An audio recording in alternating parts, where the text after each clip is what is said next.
Good afternoon, Niner fans. Happy Monday. We got another week, and that means it's another start to your week with your boy Raj and Ted. Here we are. The 49ers start OTAs today, so that's exciting news.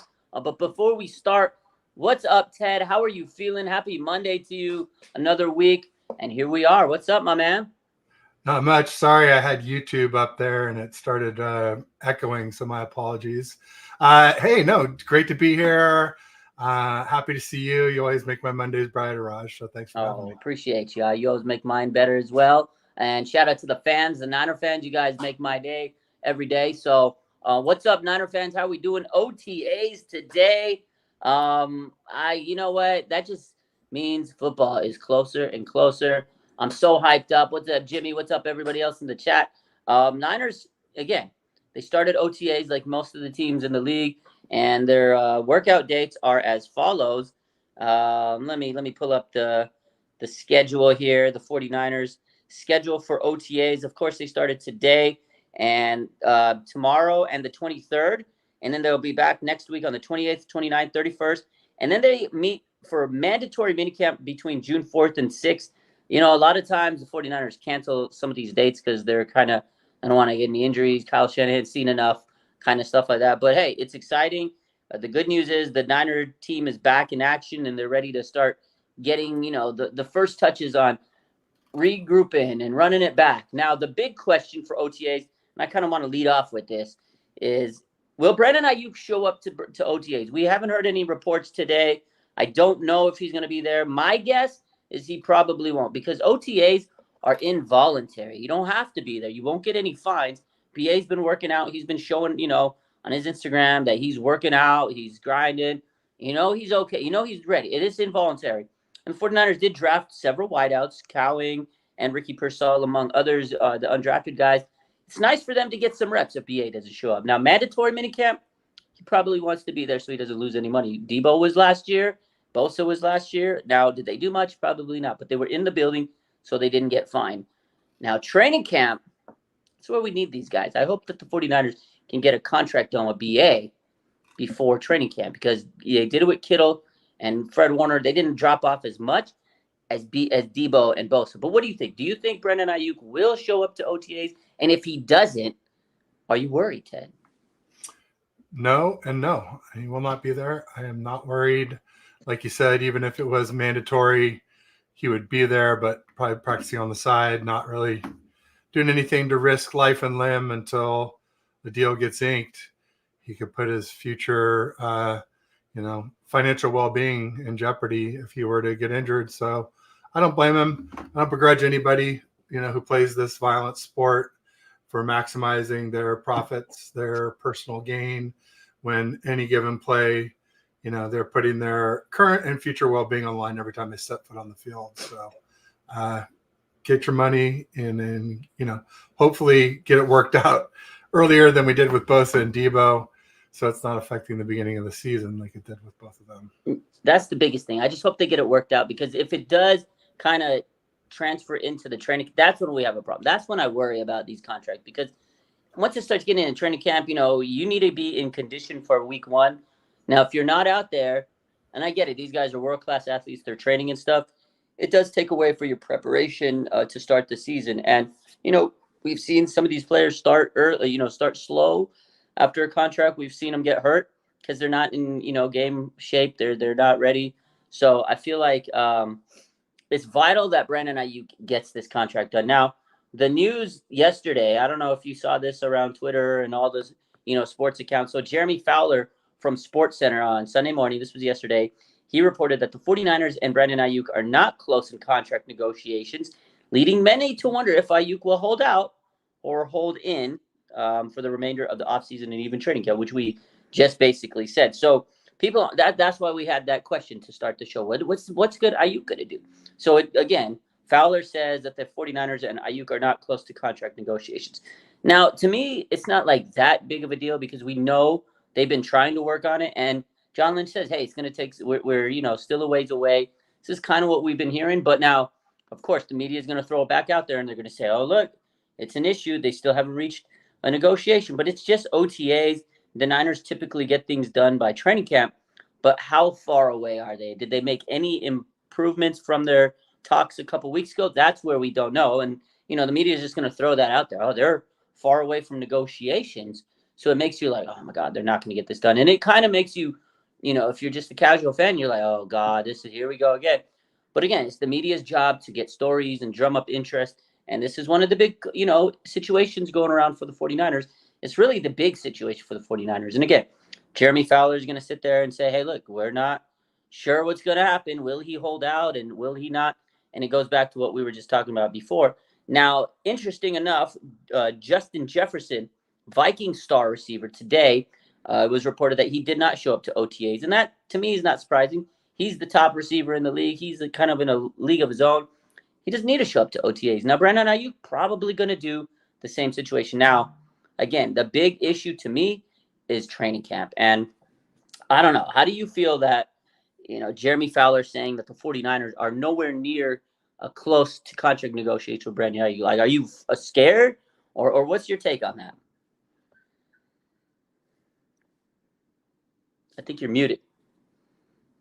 Just seems like more of the same, the way we wait till the very end to sign these deals. Just like I was saying, I was hoping we don't do it, but I'd be surprised if we didn't make the players wait.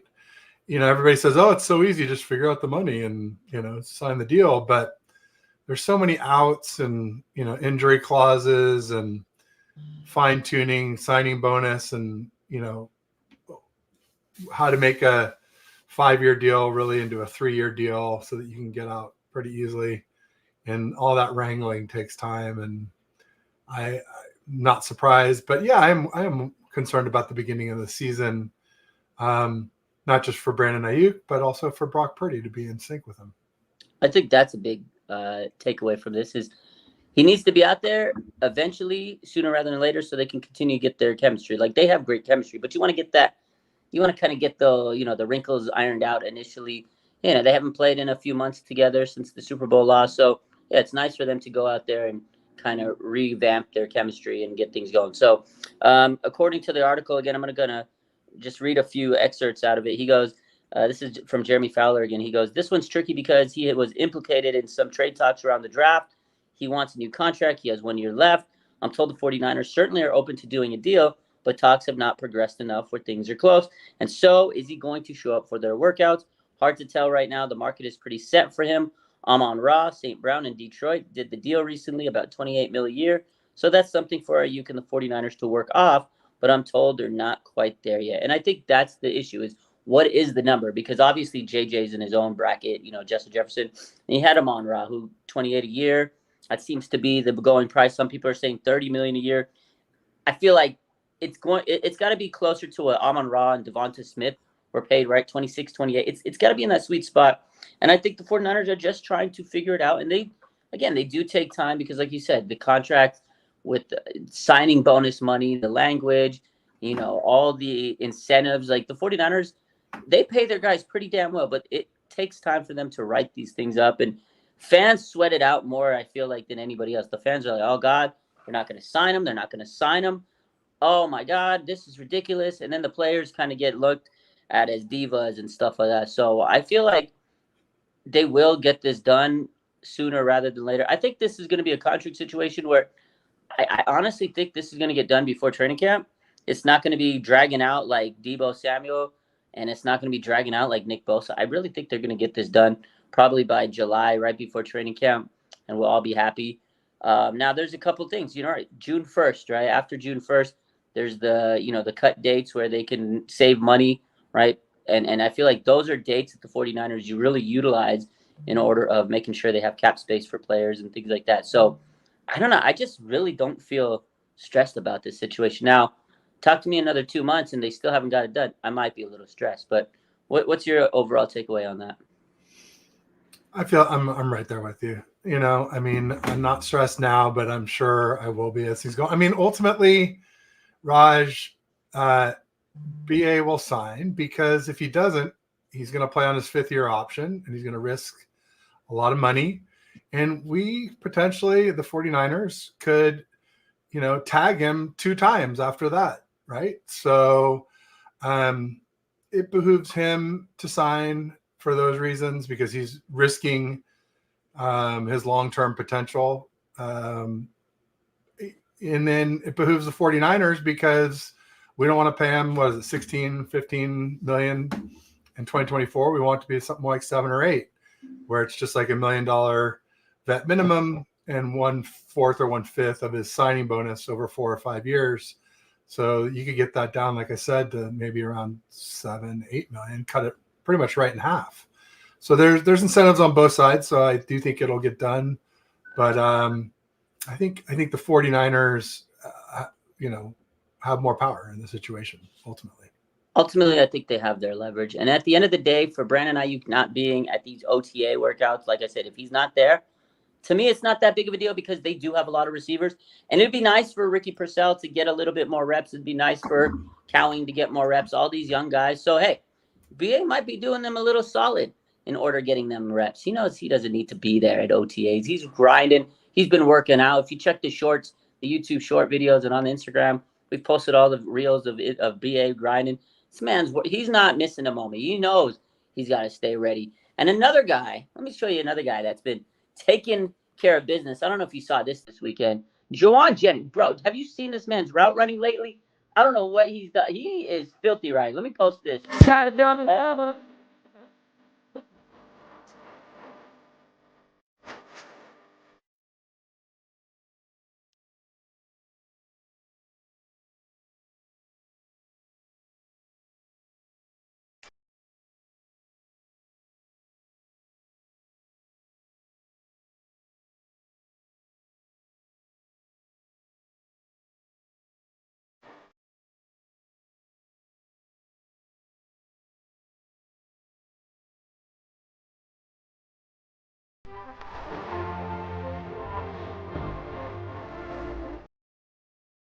Woo! Jauan Jennings looks incredible this year. Like, he's been in the league for a few years now, 4 years. He was arguably going to be the Super Bowl MVP. He's on a mission. This guy, I know there's nobody guarding him, but he just looks more explosive this year. He looks like his route running, his footwork looks insane. I'm excited for Jauan Jennings. This is a contract year for him. About to get the bag, man. About to get the bag. What do you think? Yeah, I mean, I was going to say two things. One, contract year, he took it right out of my mouth there. Two, he's feeling the heat with the Ricky Purcell and Jacob Cowing draft picks. There's definitely going to be some competition for, potentially for QB3. I mean, maybe not week 1, but by the end of the season, I could see Ricky Purcell eating into those touches, those snaps. I agree. He's still got to show up for his job. I mean, you can't really replicate what Jauan Jennings does for this team. Sometimes he's so underrated. He's like the unsung hero. But these young bucks are going to get their opportunity, and Jauan knows. He's like, hey man, these young guys are here to take my snaps, and I'm not going to let them. And he looks like he's just like been working his butt off, man. And I'm so excited for Jennings. But yeah, contract year for this guy. If he kind of picks up, so in the playoffs, Jauan Jennings kind of became like the guy for the 49ers, go-to guy. Now imagine if he replicates what he did in the playoffs, the regular season. I don't think the 49ers will be able to afford him. And he knows that he's going to get paid pretty good, depending on how good he goes off this season. So I'm excited for my man Jauan Jennings. And, I'm going to kind of shift gears here. The last time me and you talked was Wednesday of last week. And we did the schedule release, and that was a pretty fun show. It was 2 hours, me, you, Aaron, Bash. We talked about the schedule. Now, there's been a lot of information that came out from, the schedule drop and everything, the reveal. And, I don't know how much you've been looking into it, but 49ers kind of it's a tough schedule, but it's not just because of the opponents.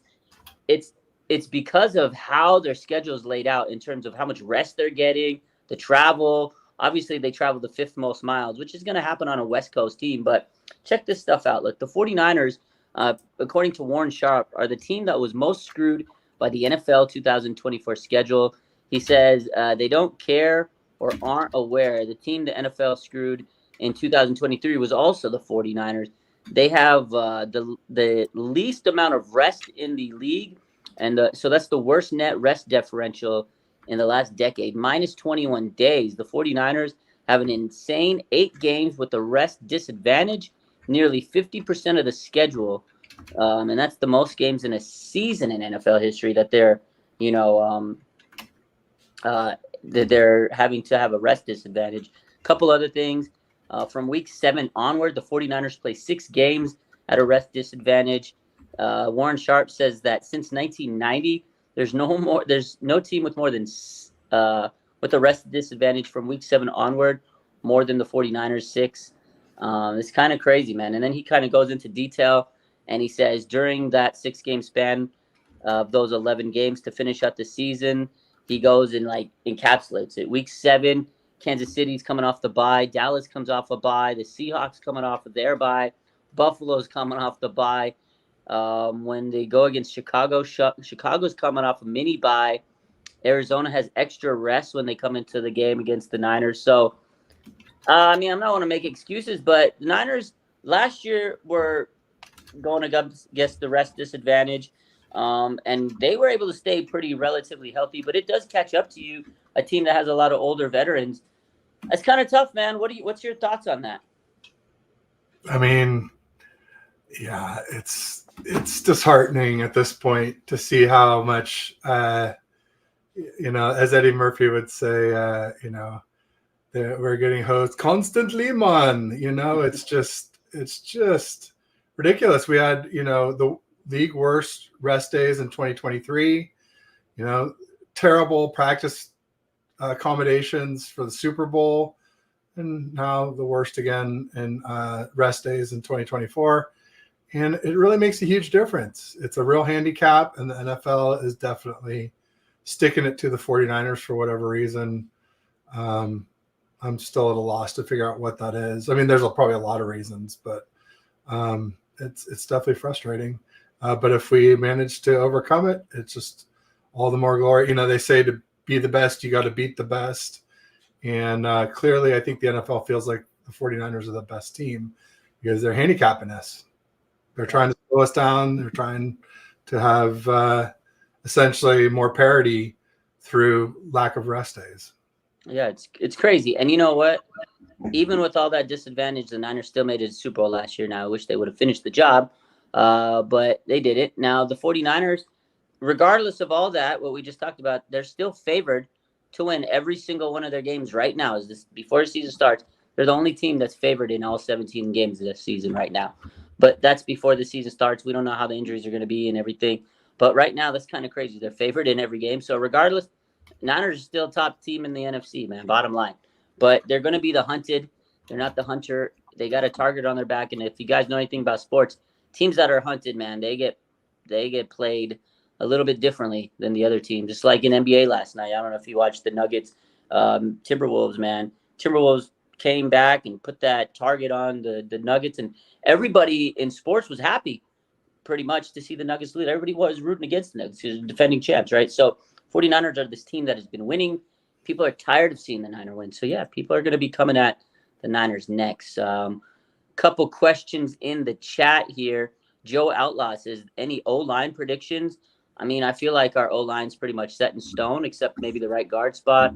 I think you got Trent Williams, Aaron Banks, Jake Brendel. Feliciano probably starts, but maybe the rookie that they drafted from Kansas could come in and steal a spot there. I'm not sure, though. We'll see. And then right tackle is probably going to be Colton McKivitz. But I really don't think any rookie is going to take a starting spot unless it's Dominic Puni to take the right guard spot from Feliciano right now. But that's my prediction. What about you? Well, if Puni takes Feliciano's right guard spot, maybe Feliciano takes center from Brendel? I don't know. I think Kyle likes Brendel at center, but it's definitely it's hard to switch that up when you know that Feliciano has said this is his last rodeo this 2024 season. So it would be tough, but I've heard people mention that, and so I've heard it too. It'd be tough though because center is one of those positions where like it's hard to get that timing down and getting the snap right. And I feel like Brock and Brendel have a good connection there, but we'll see. I feel like Brendel's a better pass blocker too. I agree. I think so too. So he may not be the best, but he worked his way up from being an undrafted player. He served his time on the practice squad, and Kyle gave him a chance, and he's a starter. So I don't know. I honestly don't think that they really have anybody that's going to change that O line right now, unless it's Puni. But he's got his work cut out for him because Feliciano's a 10-year vet. You know, you're not just going to be a rookie coming in to beat a 10-year vet no matter what. So, I mean, and isn't there a chance that Burford somehow beats them both out too? I mean, he's young. Yeah, he had a bad second year, you know, to his standards, but he had a promising rookie year. There's definitely an opportunity for Burford. That right guard spot's going to be a battle. I mean, I know I'm penciling in Colton to be a starter, but I'm not going to sit here and say that he doesn't, you know, have any competition. There's some players out there to compete on this roster, but I just think, you know, giving Colton McKivitz that $7 million contract, he's doing commercials with Brock Purdy. The writing's on the wall. He's your starting right tackle. So, yeah. We'll see. I have no argument there. Yeah. Real quick, this is non-Niner related, but I wanted to see it. Kenny 49er says, hey, guys, I still can't believe that their arrest of the two offensive tackles in the Chiefs hasn't made news. It kind of was thrown out there and nobody talked about it. The Chiefs, they sweep things under the rug. They got a lot of, a lot of bad players on the team. Rashee Rice is out there in OTAs, although he's not participating. He's there. They haven't suspended him yet. They got two players. I think they got pulled over for smoking weed or something, and they're still with it. The Chiefs are crazy, man, but gone are the days of the 49ers having character issues. Remember the 49ers had some crazy character issues? Aldon Smith, who I saw last week, I went to the Brock Purdy, the Golden Heart Fund while the quarterbacks were there and all the players, and that was pretty cool. But I saw Aldon there. He looked like he was looking really good, like he's cleaned up and he's in good shape in his career. But yeah, 49ers have had some fair share of character issues. What do you think? Why do the Chiefs get away with everything, Ted? Because it all, Patrick Mahomes is the face of the league. And so anything that you say bad about his teammates by proxy, you're saying bad about him. And so the NFL just, they want to downplay anything negative for their golden boy. Maybe. I mean, smoking weed is not the worst thing, Lord, because it's but they've had lots of players like this. They had that cornerback, not before Snead, who was smoking weed and, I think robbed somebody at a gas station or something, or I don't know. I think, that they've had a lot of players that have crossed the line. 49ers are like zero tolerance on character issues. Chiefs are sort of like, bring them on. I mean, look at Hunt, the running back who went to the Browns. He was a violent offender, I think multiple times. So Kareem Hunt. So yeah. They have a long history of turning a blind eye. I mean, geez, look at Andy Reid's son, for crying out loud. Oh yeah. DUI and like seriously injured someone's child. Crazy. Dude, I swear to God, like the Chiefs, and the governor just absolves him, and they look another way and they do what they do. And listen, luckily the governor can't save Rashee Rice because it happened in Texas. This man should be suspended. Any other team, they still haven't made a judgment on the guy. Like, we've got video coverage of him doing what he did, but it's kind of crazy. The drugs I feel like and guns out before the cops got there and taken off. I mean, that's what everybody thinks. I feel like, Ted, that the league kind of doesn't like to come down on the Chiefs because you're right, the golden boy, and now they got Taylor Swift on their corner and it's ratings for them. Did you hear the story that Taylor made the schedule around her concert? So like there's going to be a night where she's performing in Toronto in Canada or something, and they're conveniently playing, I think it's the Bills or something. Oh, guess what? That way Kelsey could go see the concert. The next day she could come and, get on her private plane where she takes everywhere to go watch her boy Kelsey at the game the next day. It's like, come on, man, why are you doing this? It's anybody else. We don't care. Fucking Niners, you got to play every team coming off a fucking bye week, dude. It's crazy. Speaking of fucking, Taylor Swift, we were playing some of her music with my 4-year-old son in the car, and she's dropping F-bombs. I'm like, Swift get a potty mouth. I'm like, geez, come on. Crazy, like, I got kids here. It's crazy, bro. Yeah. Oh, man. I guess she's trying to be racy. So if there weren't enough reasons to be unhappy with her action. There's one more, folks. Oh my God. Well, you know what? Speaking of concerts and people that do, music and stuff, there's a man by the name of Luke Combs, and he played at Levi Stadium this weekend. I'm sure you saw the video. It's viral everywhere. We posted it on our socials. George Kittle came out in the Luke Combs concert, and he started just shotgunning beers. And Brock Purdy was behind him. He had the beers, the Bud Light, and he's handing them to George. He was like his hype man. It was the greatest thing. I'm going to play this video real quick.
They don't call him Stone Cold Kittle for nothing, pounding the beers back.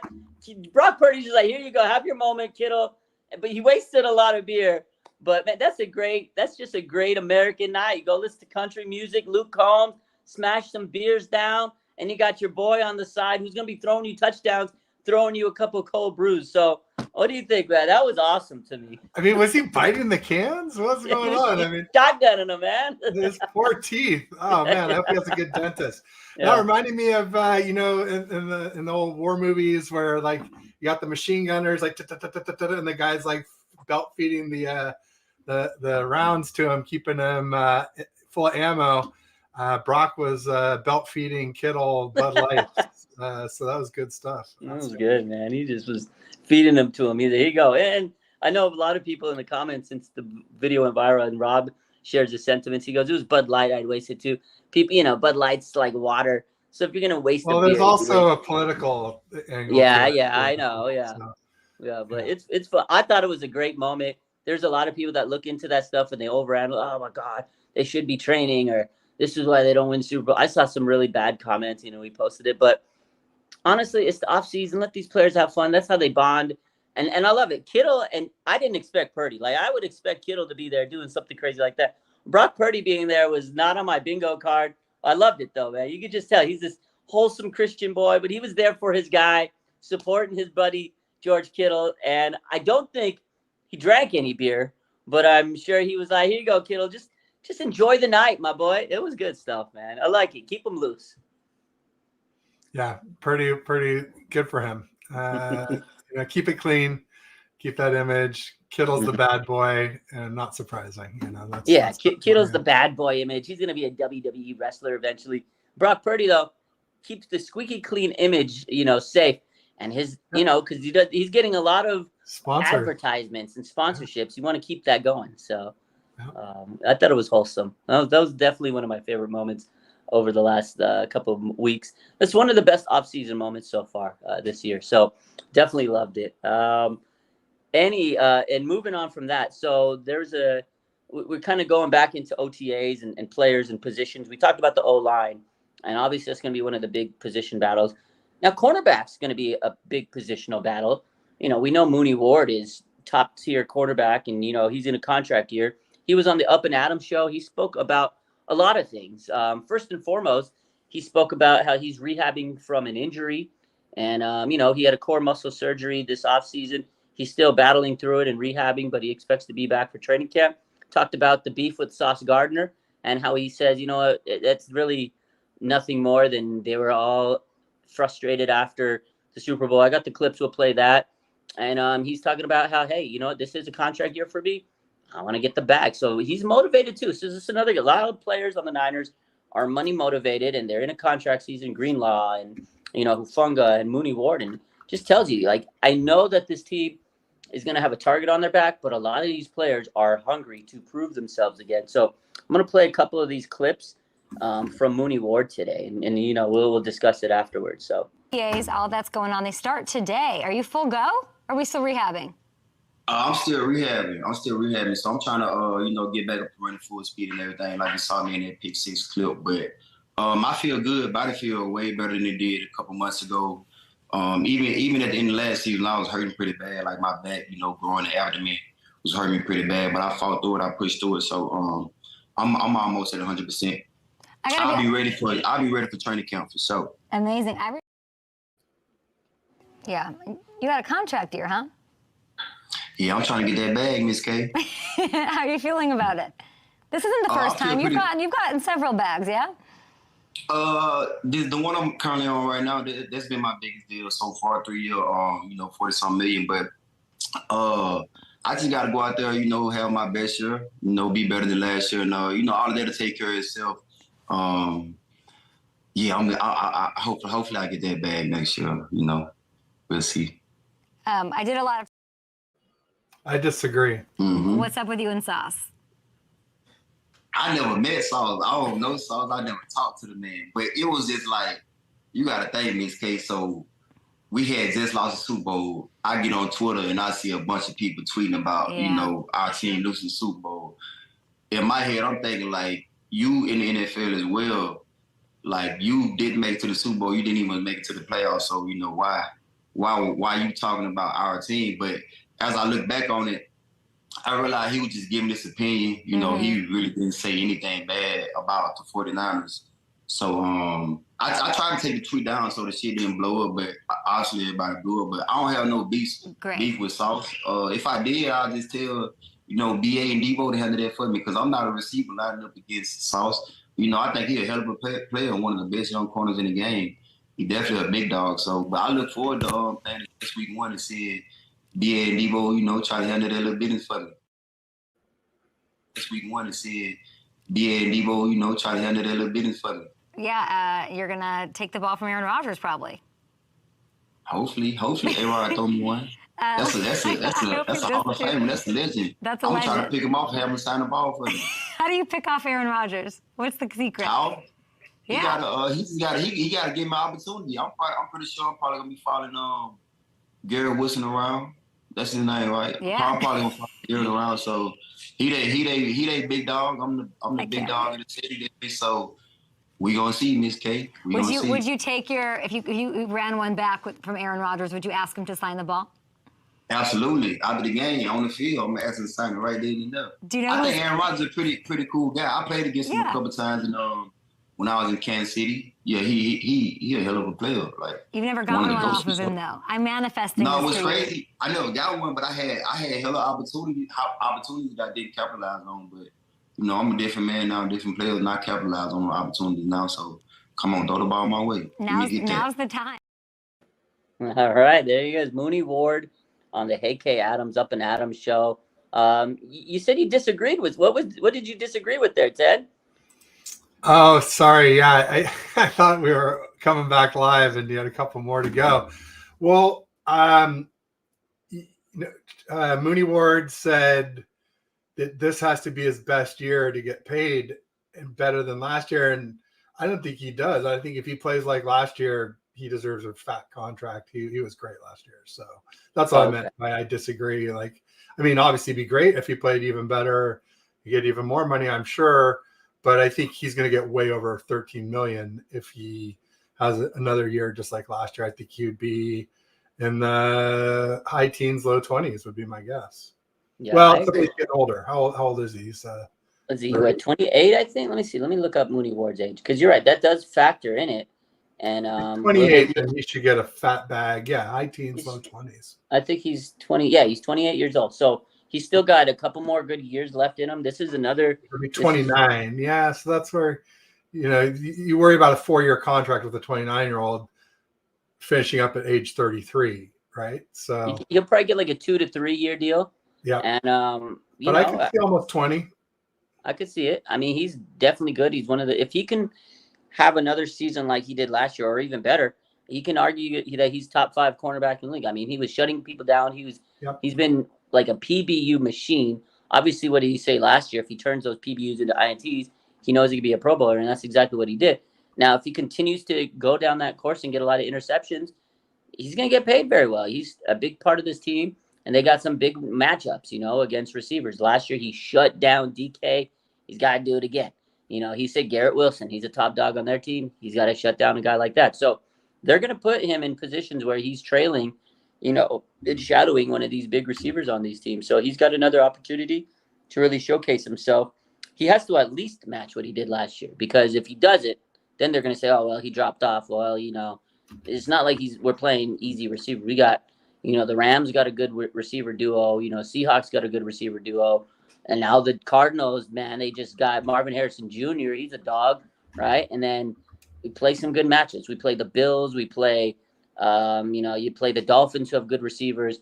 You play the Chiefs, who have good receivers. He's got his work cut out for him. But I think he's hungry. He says he wants to get that bag. And, I like his mentality. I love Mooney Ward. He keeps it 100. I like how he talked about, Sauce Gardner, where after the Super Bowl, Sauce said what he said, and they went back and forth on Twitter. But his ultimate takeaway was that, he goes, hey, if he is going to talk stuff, I'm just going to let BA and Debo do the work for me. And, because you were in a way, he's right. Cornerbacks don't line up against each other. So it's really BA and Debo. Can they outplay Sauce Gardner? And then on the other side, can he outplay Garrett Wilson? So I'm excited for week 1. And I hope he gets that interception off of Aaron Rodgers, which he's manifesting right now. Yeah, absolutely. But I do disagree with that too. I mean, it's definitely a beef between Sauce and Mooney Ward. I mean, he's downplaying it now. He's kind of downplaying, you think? But he's backtracking. He just doesn't want to feed into it, with Kay Adams or get her involved in it. But I disagree that it's not a beef between them. You think it is a beef? She kind of does like to stir the pot. She loves to ask those questions to stir the pot. And he kind of took the high road on that. But we'll see how things are when week 1 starts, when the juices are flowing. I think right now he's playing it safe, because I think Sauce also, he responded that day when the schedule drop came out, and I posted the tweet with the post. So this was what Sauce said after the fact. He goes, y'all be gassing up stuff about people that play the same position. He says, me and Ward are not lining up against each other a single play. He said he was heated that day. This is the Super Bowl day when everything got tweeted out. He goes, he was heated that day like anybody else would be, and took what I said the wrong way. He goes, end of discussion. So they kind of seem like they're trying to, squash it, but it might come back in a couple of months when the season starts. You might be right. Absolutely. Yeah. Thank you. Okay. I want them to be pissed off at each other. I want them to go. I want Debo Samuel to come for blood on that man and just take Sauce down. But I just love what Mooney Ward said to him, which was basically like, hey man, make the playoffs once and then talk to me, scoreboard, hey, scoreboard. Yeah, so to go all the way back to the initial tweets and stuff. So Sauce Gardner says, I told y'all the Niners might look better on paper, but the Chiefs always find a way, which I really didn't take it I don't think I took it bad. I remember when he tweeted that, I was like, in a way he's right. The Chiefs always find a way. A lot of times the refs help them, but whatever. And then Mooney said, hey, he goes, boy, yo ass ain't sniffed the playoffs. He goes, you watching from the couch, worry about your sorry ass Jets. You could tell Mooney was so pissed at seeing this after, losing the Super Bowl. Mooney definitely got a little heated. He was in his feelings that night, but, they squashed it. Sauce didn't say anything out of line, like, oh, you suck your ass. Like, if he would have said, y'all suck, the Chiefs owned you, something like that, he didn't, though. And I think that's why Mooney today said what he said. He goes, you know what? At the end of the day, I was a little irritated. We lost the Super Bowl. And he gave him his flowers. He said, look, Sauce is a great young cornerback, one of the best of the league. But he did say, he goes, hey, if I do have some beef, I'm just going to let Debo and BA handle my business for me. There it is, because that's who he'll be lined up against. Absolutely, yeah. Good stuff. I don't know. Jennings, too, right? He's a scrapper. Yeah. Yeah, it's going to be fun, man. I can't wait for week 1 already. But the good news is, like I said today, OTAs back in action. Hopefully we get some content in the next couple of days from some of the reporters that will get to be there. I believe they get open media tomorrow, so that'll be good. And then I'm sure the Niners will post some content for us at some point. We get to see some videos. I want to see Brock Purdy out there. This is the last thing we'll talk about. So this is Brock Purdy's first offseason, really, as a starter that's healthy and doesn't have any distractions from, other quarterbacks on the team or rehabbing. This is it. This is his year where he gets to really go in there.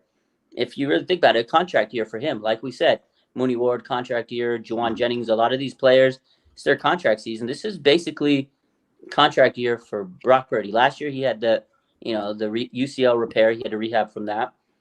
He didn't really get to do much for OTAs. He got there at training camp. And then a year before that, he was just trying to make the roster, as a rookie. So what do you think, man? Brock Purdy, this is it. This is the year. How great is he going to be? I think a little bit better than 2023. I don't think it'll be as big a jump as from 2022 to 2023 because that was huge.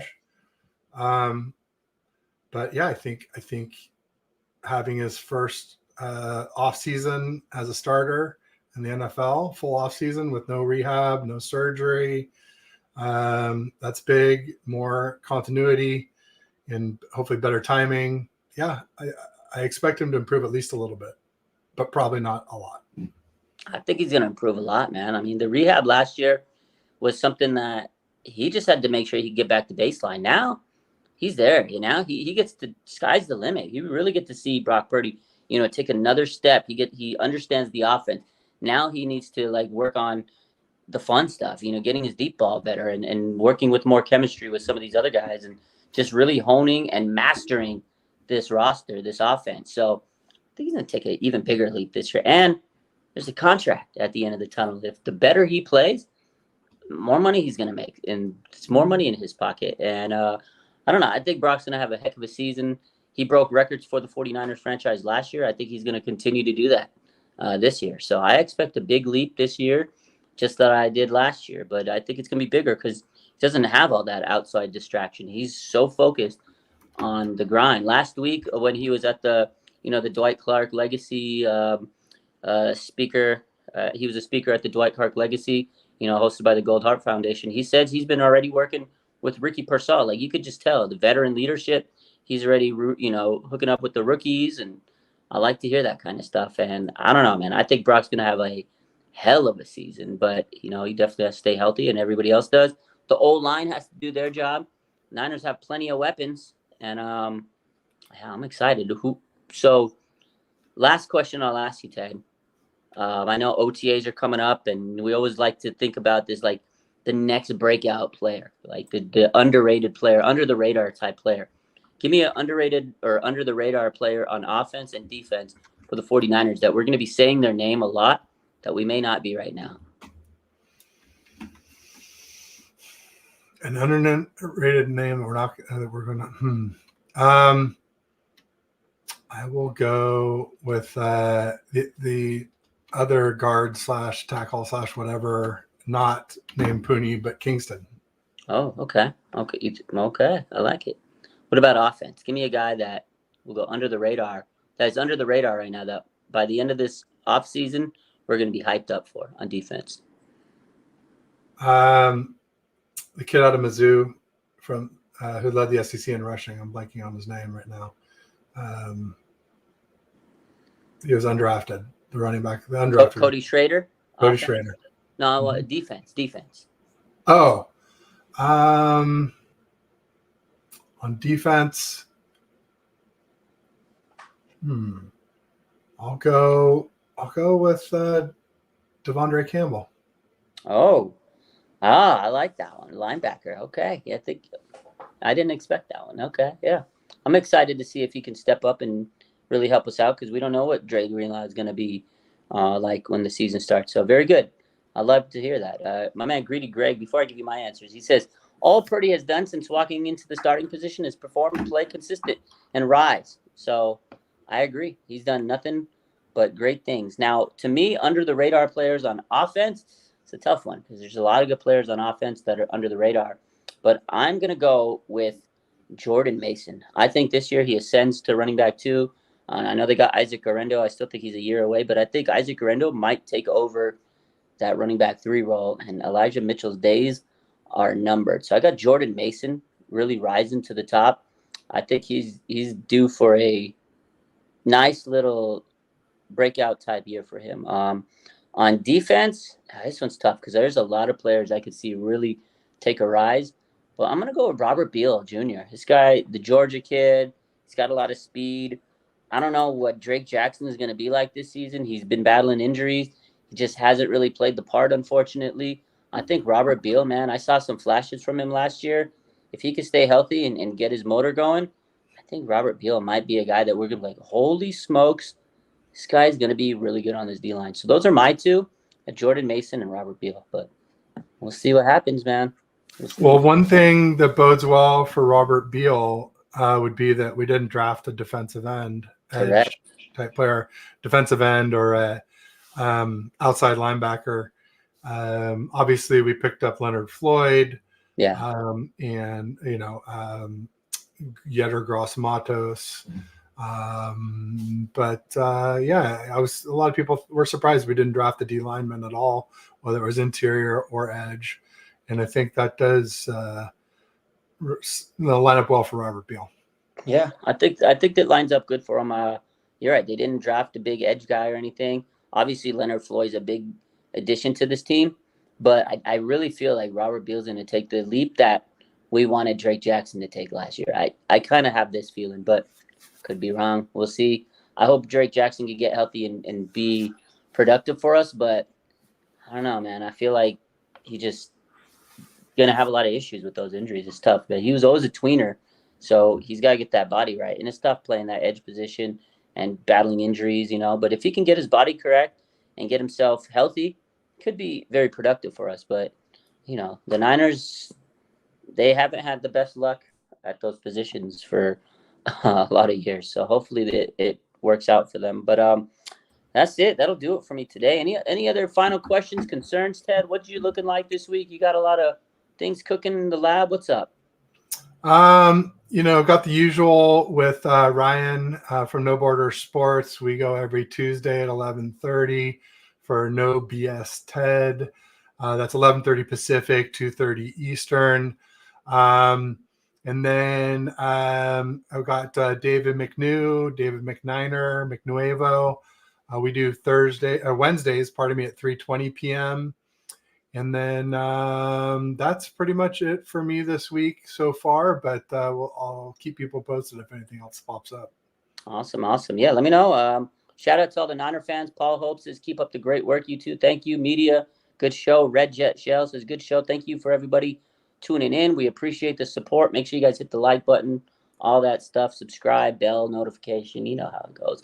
I'll probably be live one more time this week with Larry Kruger. Usually we go live on Tuesdays. I haven't hit him up yet, either Tuesday or Thursday. But other than that, your boy will be working all week because I love to make money, and I've been working a lot this off season. So that's pretty much it. We'll stay updated on everything that happens as it goes on the socials, Twitter and Instagram, all that, yada, yada. You guys have a good rest of your Monday. I love you. Thanks for hopping on, Ted. Go Niners. Peace. Peace. Go Niners.